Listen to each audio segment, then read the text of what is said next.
As a parent, securing my child's financial future is a priority, and choosing the proper investment account can make a significant difference in my child's financial future. In the UK, the two popular options for parents to invest for their child are the Junior SIPP, which is the Junior Self-Invested Personal Pension, and the Junior JISA, which is the Junior Individual Savings Account. While these two accounts are designed to help parents save for their children's future, they each have unique features that caters to different financial goals, which always raises the question: the UK Junior JISA versus the Junior SIPP, which is better, or which should I open?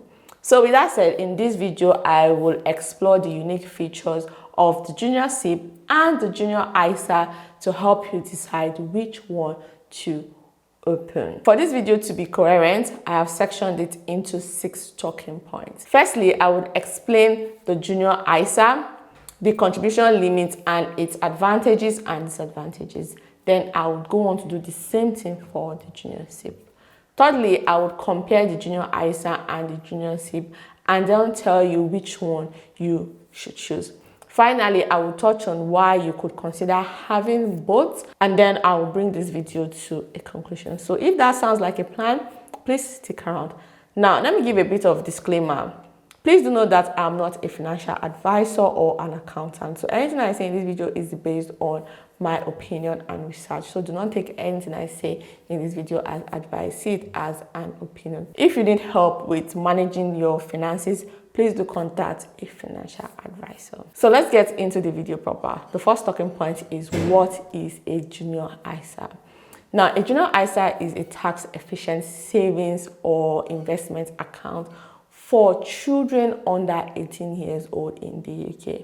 A parent or a legal guardian or grandparent or aunt and uncle can open it and allow the child to access the money when they turn 18. There are 2 types of Junior JISAs, which is the Cash Junior JISA and the Stocks and Shares Junior JISA. Now, the Cash JISA works like a savings account with interest, while the Stocks and Shares Junior JISA is for investing money in stocks, bonds, or other financial assets, which could potentially offer great returns, but comes with some risks. Now, let me touch on the contribution limits for this account.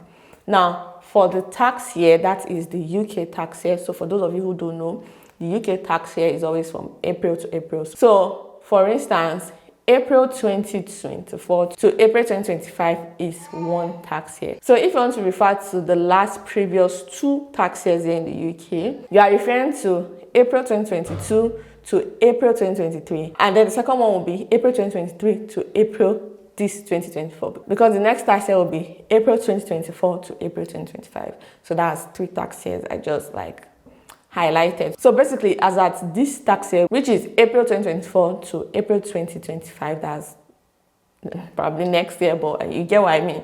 This tax year, parents and guardians can contribute up to £9,000 per year to their child's Junior JISA. Now, remember I said that this Junior JISA can be divided into 2, right? So this limit applies to the combined total of both the cash and the Stocks and Shares Junior JISA.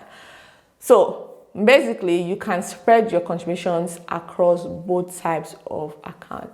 For example, you can put £5,000 into a cash Junior JISA and put £4,000 into a Stocks and Shares Junior JISA, making it £9,000. You can't put £9,000 in the cash JISA and put £9,000 in the Stocks and Shares Junior JISA.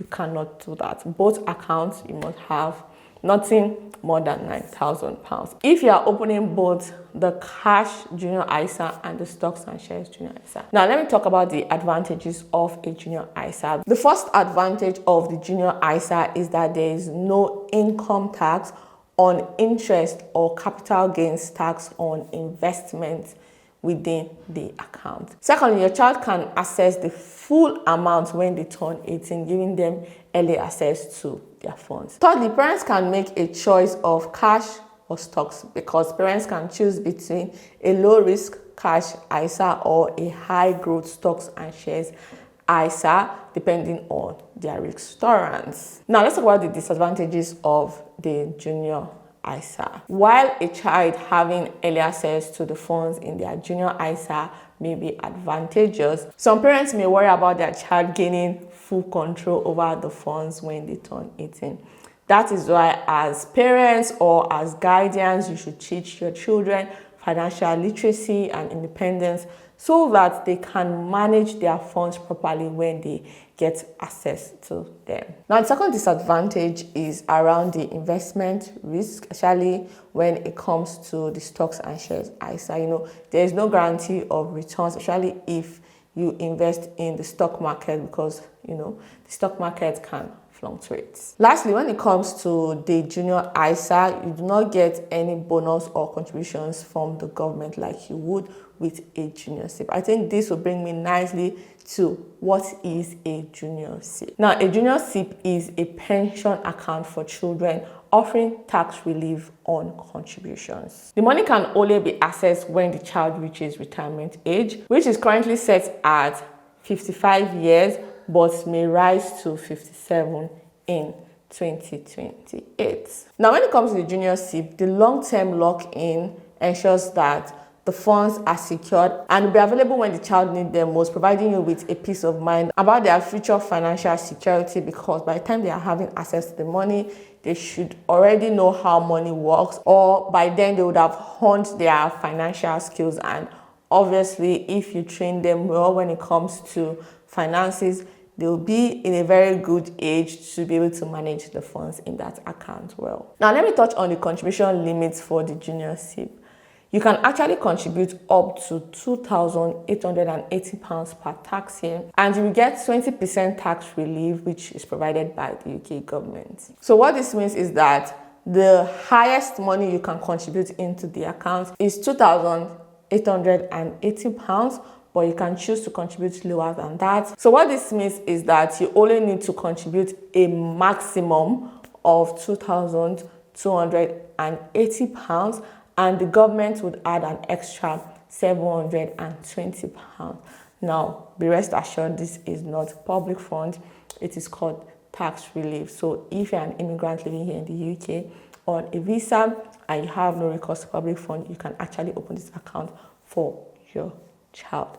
Now, one thing you should put in mind that if you put lower than £2,880, you would only get 25% of what you put in. So that means you will not get the full £720. I hope I made myself clear enough when it comes to how you can contribute in this account and the contribution limits. Now, let's talk about the advantages of the junior SIPP. The first advantage of the junior SIPP is obviously the UK's government 20% contribution, which makes the account a tax efficient way to save for your children's future and a compelling choice for long-term investment growth. The second advantage of this account has to do with the long-term investment growth opportunities, because with decades for the money you put in that account, and if you invest money put in that account to grow, the money invested in the junior SIPP can significantly grow with compound interest, potentially providing your child with a substantial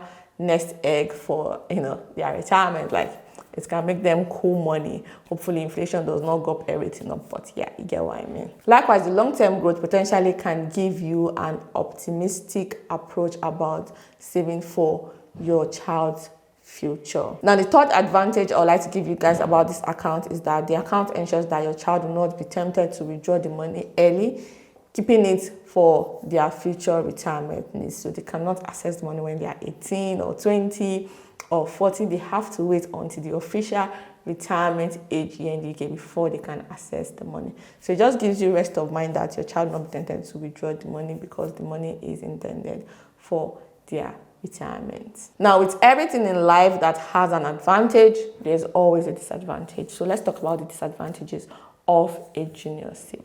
The first one is that the child will not be able to access the funds in that account until they reach the official retirement age here in the UK, which may seem like a drawback if you want them to access the funds early to pay for maybe their tuition fee or to buy a house or other major life expenses. The second disadvantage is the annual contribution limit. It is significantly lower than the junior ISA, and for some here in the UK, that is just like chicken change, and for some that is a huge amount of money, like £2,880 is a lot. So it depends on where you are when it comes to your tax bracket. This might be an advantage and this might be a disadvantage. Now on the screen is a table comparing the Junior ISA and the Junior SIPP. You can pause this video to read through. Now let's move on to the next talking point, which is the £1 million question.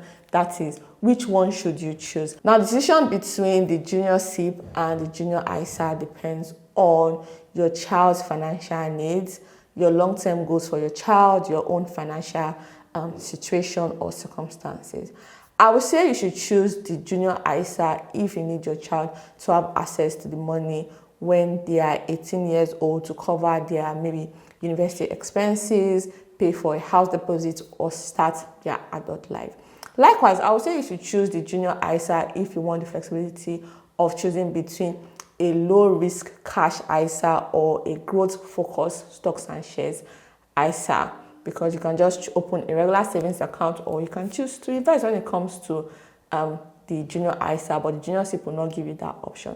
Also, I would say you should choose the Junior ISA if you are comfortable contributing up to £9,000 per tax year and want your child to manage the money and have access to the funds when they are 18.